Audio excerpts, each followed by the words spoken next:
이번에는 북한 사회적 이슈를 좀 질문드리고 네네. 싶은데요. 네. 그 최근에 압록강 유역에서 네. 대홍수가 일어나서 네. 신의주, 자강도, 양강도 등지에서 한 2,000명 이상 사망도 하고 네. 15,400명 정도 이재민이 발생했다고 하는데 네. 네. 이렇게 되면은 민심이 막 흔들리지 않을까 막 그런 게 좀 생각이 드는데 어떤가요? 민심이 흔들리느냐 흔들리지 않느냐에 대한 어떤 구체적인 그 정보라든가 그것을 입증할 수 있는 것은 현재 김정은의 행보를 보면 알 수 있습니다. 2016년에도 두만강 유역에서 홍수가 한 번 인 적이 있어요. 그때도 네. 약 300명 정도의 북한 주민이 이제 그 홍수 때문에 목숨을 잃는 일이 있었는데 네. 그 정도 규모의 사건에는 김정은은 끔찍도 하지 않습니다. 그래요? 미동도 하지 않습니다. 와. 왜냐하면 뭐 그렇게 중요한 일이 아니거든요. 300명 정도야 뭐 이렇게 생각을 할 겁니다. 야. 하지만 이번에는 조선일보 보도에 따르면 약 2,500명에서 많게는 약 한 3,000명까지의 북한 주민이 지금 그 생명을 잃었다라고 하고 그렇게 수천 명에 달하는 사람들이 목숨을 잃을 정도면 이재민은 더 많이 발생했을 것이고 재산의 손실은 엄청나게 발생을 했을 거란 말이에요. 근데 그 재난이 발생한 것이 자연재해냐 인재냐라고 했을 때 물론 자연재해에 의해서 자연의 여러 가지 원리에 의해서 발생이 됐지만 결국은 그것이 인재로 이어지는 겁니다. 왜냐하면 전혀 대비가 안 되어 있었다. 전혀 관리가 안 되어 있었다. 그리고 홍수가 터졌어요. 그러면 그 이재민들을 수용할 수 있는 공간도 마련되어 있지 않고 지금 막 천막철을 만들어 놓고 있는데 이때 이 무더위에 어떤 에어컨 장치도 없는 그 천막에서 지내라고 하면 그 사람들이 북한은 또 의료 시스템이 굉장히 수준이 낮기 때문에 그런 뭐 전염병에 걸릴 확률이 굉장히 높고요. 그리고 그 어떤 생필품이라든가 그런 것들이 전체적으로 다 부족하거든요. 그러면 사람들이 얼마나 화가 나겠습니까? 그러니까 그 화가 나는 것을 달래주기 위해서 김정은이 기회가 있을 때마다 그 지역을 가서 여러 가지 뭐 생쇼를 하고 있거든요. 뭐 고무보트를 타고 수해 현장을 돌아본다든가 뭐 어린이들을 평양에 초대를 해서 먹을 걸 준다든가 이런 식으로 지금 민심 달래기 행보에 최고로 집중을 하고 있습니다. 한 번도 김정은에게서 나왔던 모습이 아닙니다. 그래요. 뭐 일부 언론은 쓰기 좋게 뭐 애민 행보다라고 하는데 김정은이 만약 애민 행보가 있었다면 지난 김정은 집권 12년 동안 꾸준하게 그 애민 행보가 보여줬어야죠. 근데 왜 물난리가 났을 때만 애민 행보를 보이느냐. 너무나 속이 보이는 것 아닙니까? 그만큼 민심이 너무나 좋지 않다. 그리고 이 민심이라는 거는 단기간에 축적된 것이 아니라 작년부터 코로나가 끝난 2022년부터 또 2023년에 지금 북한이 지속적으로 식량난에 시달리고 있고 경제난에 시달리고 있거든요. 환율은 지금 약 3배, 4배 가까이 치솟고 있고 그 알곡의 그 쌀의 가격이 지금 약 3배 가까이 치솟고 있습니다. 그리고 북한은 개개인 간의 쌀을 주고받는 행위를 금지시키면서 양곡관리법이라는 걸 만들어서 이제 국가가 모든 배급을 또 통제를 하고 있거든요. 근데 잘 해야 되는데 그 국가가 그 주민들에게 쌀을 공급할 수 있는 권한을 가져가면서 오히려 식량 가격이 3배로 뛰었어요. 그러면 그 불만은 누구한테 가는 겁니까? 민심이죠. 뭐. 민심이 다 이제 왜 관리를 못해가지고 식량 가격을 이렇게 만들어 버리느냐라고 그쪽으로 가는 것 아닙니까? 거기다가 이제 물난리까지 났어요.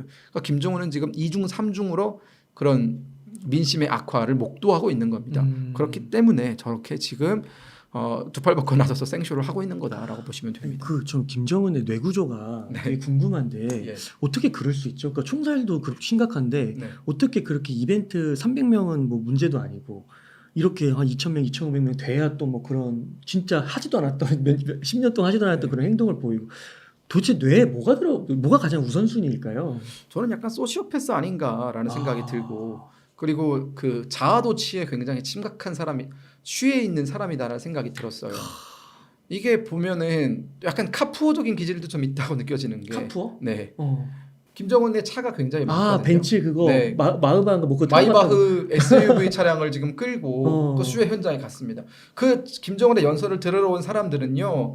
가족도 잃고 재산도 잃고 집도 잃은 정말 한지에 나앉은 사람들입니다. 지금 머리 끝까지 화가 나 있는 사람들 앞에 3개월 전에 산 마이바흐를 자랑했다? 이거는 도대체 정무적인 감각이 이렇게 없어서야. 저는 그 사진을 보면서 정말 소시오패스 아닌가. 아니면 어디 좀 모자란가? 이런 생각이 들 정도로 사실상 굉장히 잘못된 홍보 방법이었죠. 그래도 유학 갔다 오지 않았나요? 스위스인가 그 유학을 가는 사람 중에 소수는 또 그렇게 머리가 안 좋은 사람도 있나 봅니다. 네. 그러다 보니까 그 마이바흐도 우리나라에서 굉장히 보도가 맞아요. 많이 됐죠. 또 해외에 나와 있는 북한 사람들이 그걸 보면서 얼마나 탄식하겠습니까? 아니 수해 현장에 가면은요 적어도 좀 그쵸. 좀 행색은 좀 음. 수수하게 하고 하는 것이 그들에 대한 예의입니다. 하지만 그런 건 전혀 쳐다볼 수 없고 본인만 타는 그 전용 고급 열차에 레드카펫에 뭘 잘한 게 있다고 레드카펫에 또 마이바 여러분 저 마이바 샀어요 보세요 뭐 이런 거 아닙니까? 저는 그래서 참 그 뇌구조가 저도 궁금합니다. 아 그렇구나. 아 그러면은 또 진짜 이건 또 진짜 또 이것도 좀 이해가 안 되는데 그 김정은이 형장을 방문해가지고 막 네. 주민들을 안아주고 네. 아이들한테 먹을 것도 주고 막 그러더라고요. 네. 근데 막 그 사람들이 눈물을 막 흘리는 거예요. 감격을 해가지고. 그래서 이건 또 뭔가 어떻게 아까 우리나라도 요즘에 만약 이런 이벤트가 터지면 되게 원망을 하기도 하고 네. 막 그럴 것 같긴 하거든요. 네. 아닌가? 그럴 수도 있는 건가? 어떻게 이렇게 지금도 김정은에 대한 애착이 있는 건가? 어떻게 보세요? 그 자리에서 안 울면 끌려갑니다. 거기서 감정을 보이고 펑펑 우는 것이 본인들의 충성심을 증명할 수 있는 유일한 길입니다. 그래요? 아무리 화가 났다 할지라도 그 앞에서 김정은에게 너 왜 그랬니? 라고 말할 수 있는 북한 주민 없습니다. 와. 왜냐하면 그렇게 했을 때 차례지는 공포가 어마어마한 거거든요. 처벌이. 그렇기 때문에 그 현장에서는 울어야 사는 겁니다. 간단합니다. 울어야 살아남을 수 있습니다. 김일성이 죽었을 때, 김정일이 죽었을 때 사람들이 막 운구 차량에 와가지고 맞아요. 막 통곡을 하잖아요. 안 울면 큰일 나는 겁니다. 진심으로 우는 사람도 있을까요? 있죠. 아. 머리 끝까지 세뇌가 된 사람들은 진심으로 울겠죠. 하지만 진심으로 우는 사람들이 몇몇이 울기 시작하면 다 같이 따라 울어야 되는 겁니다. 거기서 안 울면 이상해지는 그러네. 거예요. 맞네. 네. 거기서 안 울면 맞아. 정말 이상해지는 겁니다. 맞네요. 그렇기 때문에 뭐 울며 겨자 먹기를 울어야죠. 또 막 그런 네. 패턴이 또 계속 지금 몇 년 동안 이게 습관화되고 이게 체화됐을 테니까 네. 그렇게 자동적으로 그렇게 나올 수도 있겠네요. 그렇죠. 네. 그러면 지금 나오셔가지고 이제 그런 것들을 어떻게 보면 10여 년 남한에 계시면서 대한민국에 있으면서 그걸 보시잖아요. 네. 그럼 지금은 되게 더 이상하게 느껴지고 막 그러시겠네요. 좀 애잔하죠. 이해가 되고요. 되고. 네, 이상하다기보다는 어. 저는 이해가 됩니다. 왜 그런 음. 현상이 일어나는지. 음. 그러니까 북한 체제를 경험한 사람만이 이해할 수 있는 장면이죠. 어. 괴상한 장면이잖아요, 사실. 맞아요. 일반 괴상해요. 시민의 입장에서는 굉장히 회개한 장면인데 북한 체제를 경험한 저로서는 이해가 됩니다. 그러면 또 궁금한 게 탈북을 했다가 네. 다시 탈남을 해서 북한에 가서 인터뷰를 해가지고 남한에 대해서 비판을 막 하더라고요. 네. 그런 인터뷰는 진심일까요? 아니면 뭔가가 있는 걸까요? 어떻게 보세요? 뭐 진심일 수도 있겠죠. 하지만 대부분의 경우는 이제 북한 당국이 시켜서 하는 것이고요. 그렇게 시킴으로 인해서 이제 그 사람이 진 죄를 좀 탕감시켜 주겠다라는 등의 딜이 오고 갔을 가능성이 저는 있다고 보고요. 그리고 그렇게 안 하면은 넘어간 사람들은 살지 못합니다. 살지 못하고. 네, 그렇기 때문에 대부분 강압에 의해서 진행되고 있다라고 보시면 됩니다. 그렇군요. 네. 그럼 혹시 그 탈남을 다시 하시는 분들도 있다고 그러더라고요. 네. 그 이유는 좀 뭐라고 보세요?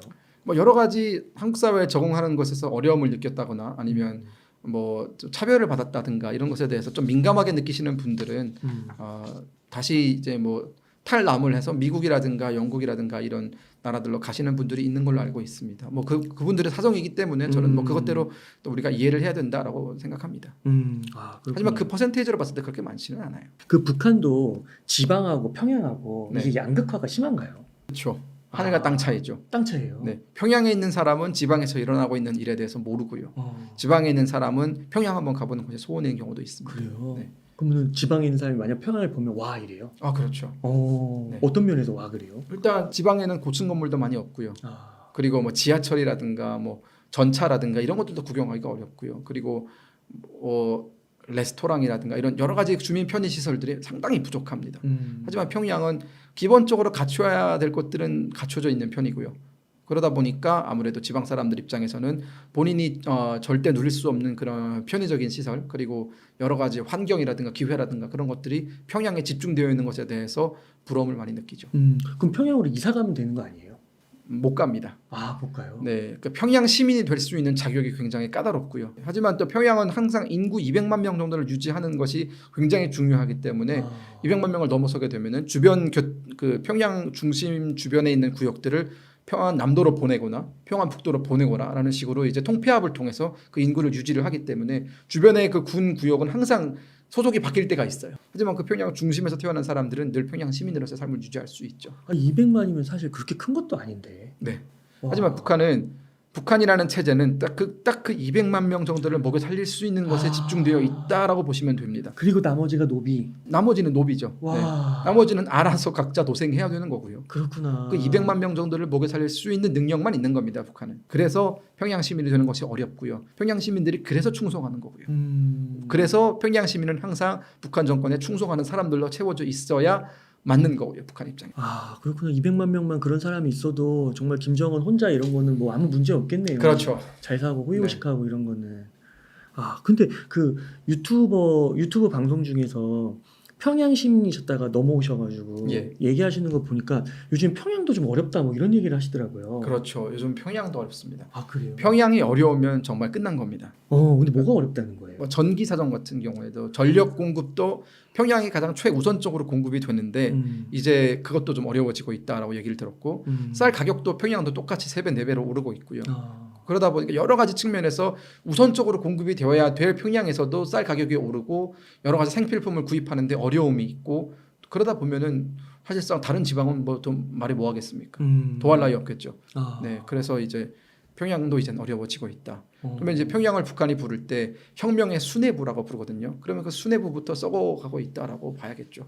최근에 또 보면은 그 북한에서 그러니까 평양이 어려워져서 그런지는 모르겠는데 최근 북한에서 막 김일성 비석에다가 먹물을 뿌린 사건이 있었다고 평양 비밀 자유민주 정부라고 부르기도 하고 세조선이라는 뭐 혁명 단체라고 부르기도 네. 하더라고요. 네. 근데 이게 우선은 실존하는 단체인지 그게 그 영상이 북한에서 벌어질 수 없다라고 말하시는 분들도 있는데 네. 조작 그래서 뭐 요즘 딥페이크 같은 거 있잖아요. 인공지능으로 만들어서 어떻게 보세요? 존재에 대해서? 실질적으로 존재하는 장소고요. 아, 그래요? 네, 실질적으로 존재하는 장소고 아마 그걸 믿지 못하시는 분들의 생각을 제가 좀 이해하기가 어렵지만 실질적으로 있는 장소, 실질적으로 일어났던 일입니다. 그리고 이게 뭐 그렇게 새로운 일도 아니잖아요. 사실 몇 년 전에 자유조선이라는 단체가 있었고요. 그 자유조선이라는 단체가 스페인 북한 대사관을 습격을 해서 네. 이제 그 안에 있는 물품들을 모두 뭐 하드디스크나 이런 것들을 빼내왔던 일도 있지 않습니까? 네. 북한에서 이런 반발의 움직임이 있다라는 것은 이제는 놀라운 일은 아닙니다. 그럴 때가 됐고요. 이제는 사실상 너무나 이제 늦게 발생한 거다라고 저는 보고 있고 이 세조선이라는 단체를 보면은 아마 그 과거의 그 자유조선과 상당히 닮아 있고 내부에서 협력하고 있는 협력자들이 분명히 있는 것으로 보이고 물론 조직의 활동을 하면서 이제 성과를 보이기 위해서 뭐 과장한 것도 있고 여러 가지가 있겠지만 실질적으로 현재 북한의 장마당 세대를 중심으로 해서 북한 체제에 대해서 그 반대하는 목소리가 터져 나오고 있는 것은 단지 이 비석에 먹물을 뿌린 일뿐만이 아니라 올해 작년 말에 있었던 그 동북 삼성에 파견 나가 있는 2,000명의 북한 노동자가 대규모 폭동을 일으킨 일도 있었고 또 중학교 물리교사가 자유민주주의를 이념으로 하는 그 정당을 만든 사례도 보면은 지금 우리가 모르는 사이에 아름아름 북한에서는 그런 반발의 움직임이 터져 나오고 있다라고 보는 것이 합리적입니다. 혹시 북한 체제가 붕괴될 뭐 가능성과 뭐 만약에 한다면은 뭐 5년 내, 10년 내 뭐 이런 게 혹시 있으신가요? 저는 10년 내에 유의미한 변화가 있을 거라고 봅니다. 그래요. 이게 말씀을 정말 잘 드려야 되는 것이 보통 우리 국민들이 에이 맨날 북한 무너진다고 하죠. 안 무너지잖아라고 이제 좀 실망들을 많이 하시잖아요. 10년이라고 본 것은 첫째로 대외적인 환경을 먼저 들 수 있습니다.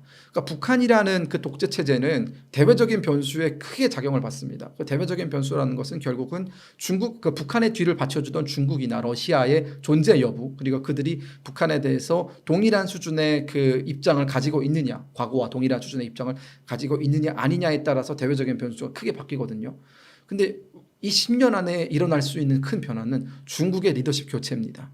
시진핑 체제가 10년 동안 유지될 가능성이 있겠죠.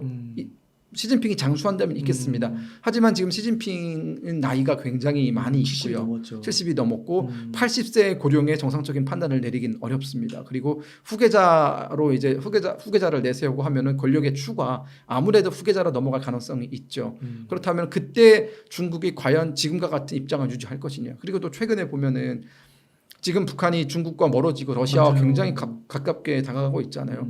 이런 어떤 대외적 환경의 변화가 10년 안에 더 크게 일어난다면 결국은 더 쉽게 말씀을 드리면 지금까지 북한을 가장 강하게 옹호하고 북한의 모든 이해관계를 보호해주고 있던 중국이 입장을 선회한다면 북한 입장에서는 이제 보호막이 사라지는 거죠. 마찬가지로 러시아도 푸틴의 지금 리더십이 굉장히 큰 타격을 우크라이나 전쟁에서 실패를 하면서 그 푸틴의 리더십이 지금 시험대에 올라 있는데 네. 푸틴도 그 10년 안에 어떻게 될지 모르는 겁니다. 사실 아. 푸틴도 벌써 나이가 70이 넘었어요. 네. 시진핑, 푸틴 둘 다 이제 고령의 노인입니다. 즉 10년, 길게 보면 15년 사이에는 둘 다 자연사할 가능성이 큽니다. 네. 그러면 우리가 보통 독재 국가가 강력한 철권 통치를 펼치던 독재자가 사라지게 되면은 그 다음에는 그 정도의 리더십을, 그 정도의 카리스마를 발휘할 수 있는 지도자가 없기 때문에 그 체제는 굉장히 강하게 흔들립니다. 네. 왜냐하면 그 강력한 철권 통치를 펼치는 리더의 카리스마에 의해서 움직이던 것이기 때문에 그 카리스마가 사라지게 되면은 고만고만한 카리스마를 가진 리더들이 너도 하고 나도 하겠다고 서로 싸우게 되어 있거든요. 중국이 지금 딱 그런 모양으로 가고 있고 러시아가 딱 그런 모양으로 가고 있습니다. 후계자가 없어요, 둘 다. 그러다 보면은 이제 북한을 보호해주던 두 나라가 내분에 휩싸일 수가 있고 그러면 그 자체적인 국내적인 문제를 해결하느라 북한을 방치할 가능성이 있다라는 거죠. 그게 대외적인 변수 첫 번째입니다. 두 번째는 대내적인 상황이죠. 대내적인 상황은 결국은 리더십과 주민의 갈등을 놓고 우리가 말을 할 수 있는데요.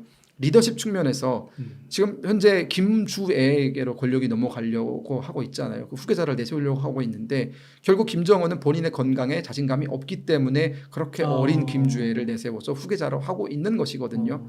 근데 그런 상황을 북한의 군부라든가 전통적인 엘리트 계급이 쉽게 받아들일 수 있느냐의 문제에 있어서 저는 의문점을 가집니다. 퀘스천 마크가 있는 거예요. 그렇군요. 특히나 군부 같은 경우에는 정통성을 굉장히 중요하게 생각하는데 김주애는 군부를 다스릴 수 있는 카리스마 있을까요? 10살 애잖아요. 저는 없다고 봅니다. 그리고 또한 두 번째로는 만약 김주애가 권력의 후계자가 될 수 있다면 여성이 북한에서 최고 지도자가 될 수 있다면 김여정도 가능성이 있는 거잖아요. 그렇죠. 정통성으로 따질 땐 김여정도 만만치 않습니다. 이인자잖아요. 네. 지금. 그러면 김정은이 만약 뭐 신변상의 이유로 인해서 권력의 자리에서 물러난다든가 아니면 사망하게 될 경우 김여정은 날개를 다는 겁니다. 그리고 김여정과 김주애 사이에 왕자를 둘러싼 야. 난이 발생할 수 있는 거고요. 야, 이거 무슨 역사서에서 보던 역사가 반복되는 겁니다. 수양대군이 그 어린 단종을 내쫓고 그러네요. 본인이 세조가 되는 것 아닙니까? 맞아요. 마찬가지로 네. 김여정은 안정적인 북한의 리더십이 필요하다. 북한을 이끌기 위해서는 안정적인 리더십이 필요하다라고 하면서 경험 부족을 이유를 들어서 김주애를 칠 수도 있는 겁니다. 그게 리더십 측면에서 나타날 수 있는 변화. 마지막으로 말씀드릴 수 있는 건 북한 내부 계층이 장마당 세대가 10년 뒤면은 북한의 가장 코어 계층이 될 텐데 그들이 지금 가지고 있는 북한 체제에 대한 반감이 10년이 지나면 충성심으로 바뀔까요? 반감으로 시작되면 한 번 시작된 반감은 끝까지 갑니다.